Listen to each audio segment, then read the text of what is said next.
When you hear 1847 Victorian novel, you're probably picturing, corsets, polite tea parties, maybe some swooning romances. But Charlotte Bronte's masterpiece, Jane Eyre, it is actually a shockingly modern manifesto for personal boundaries and self-worth.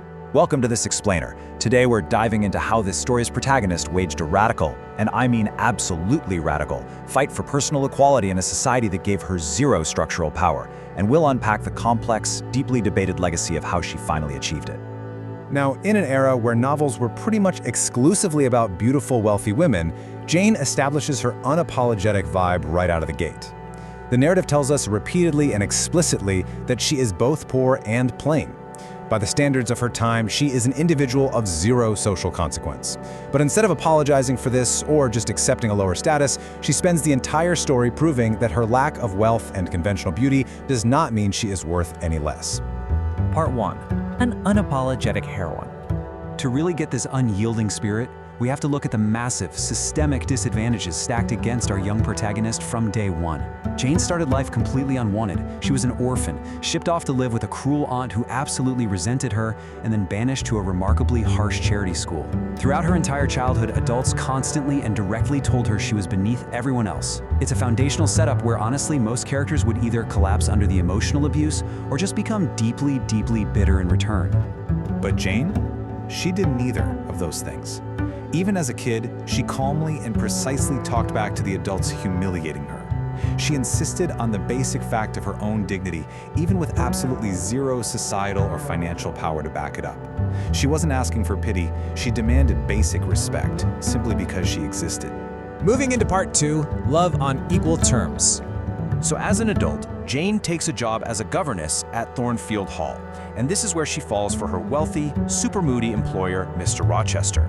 Now this is where her fight for equality goes from mere survival to a demand for profound romantic and intellectual respect. And what draws them together isn't charm or flattery, which is genuinely striking given the massive social divide between them.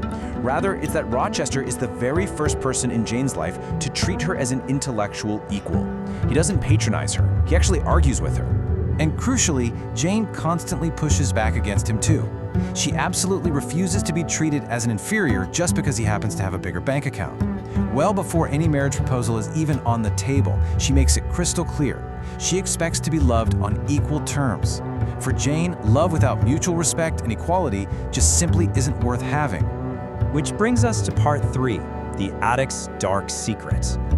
So as they hurtle toward a wedding, the whole Gothic architecture of the novel really starts to test Jane's hard-won boundaries. Strange things start disrupting the quiet of Thornfield Hall. First, Jane hears this unexplained, super eerie laughter echoing through the dark halls late at night. It's totally unsettling, completely out of place, and hidden from sight. Then the danger really escalates. An unexplained fire suddenly breaks out in Rochester's own bedroom, nearly killing him in his sleep. And finally, a visiting guest is violently attacked in the middle of the night. Yet, despite these terrifying, honestly bizarre incidents, Jane largely brushes them off. She believes she's finally found her equal in Rochester, right? So she says yes to his proposal. But right at the altar, standing in the church, literally about to marry the man she loves, a stranger stands up and delivers one of the most famous plot twists in literature. The wedding cannot legally happen because, well, Mr. Rochester already has a wife. And this reveals the horrific truth that's been lurking over them this whole time. Bertha Mason. She is the source of all the weird noises, the laughter, the fire. Rochester's first wife, married years earlier in Jamaica. Described as violently insane, Rochester chose to keep her locked away in Thornfield's attic in total secret, rather than providing her any real care. So Jane was kept completely in the dark, while Bertha was just entirely hidden from the world. Part 4, walking away from compromise.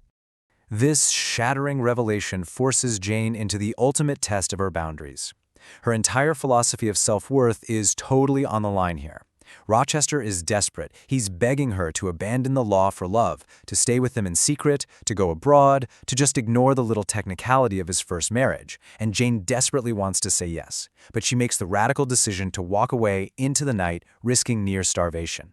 Why? Because to stay as his mistress would be to surrender the true equality she demands. Actually, later on in the story, she's offered the exact opposite dilemma.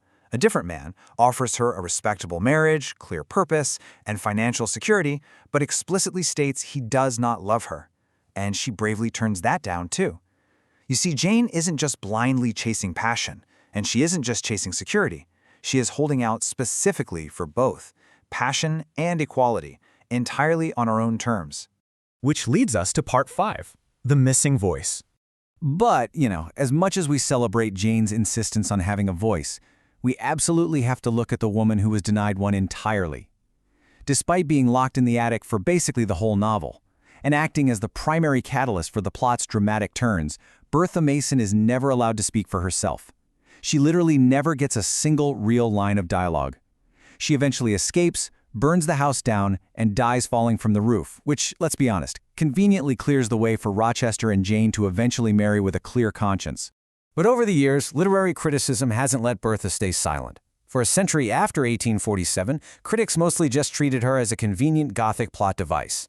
But then, in 1966, novelist Jane Eyre wrote Wide Sargasso Sea, giving Bertha her own perspective and a homeland. And later, in 1979, the highly influential book The Mad Woman in the Attic argued Bertha actually represents a repressed double for Jane herself, like a physical manifestation of all the rage, rebellion, and sexuality that a proper Victorian heroine just wasn't allowed to express openly. So suddenly, the Mad Woman has an entire interior life. This completely reframes her marriage to Rochester as a story of colonial exploitation and cultural displacement. Think about it. She is a woman literally shipped from Jamaica to England and locked away the second she stopped being useful. It really forces us to ask if Bertha is the one character this novel simply refuses to look at directly. So I'll leave you with this to consider.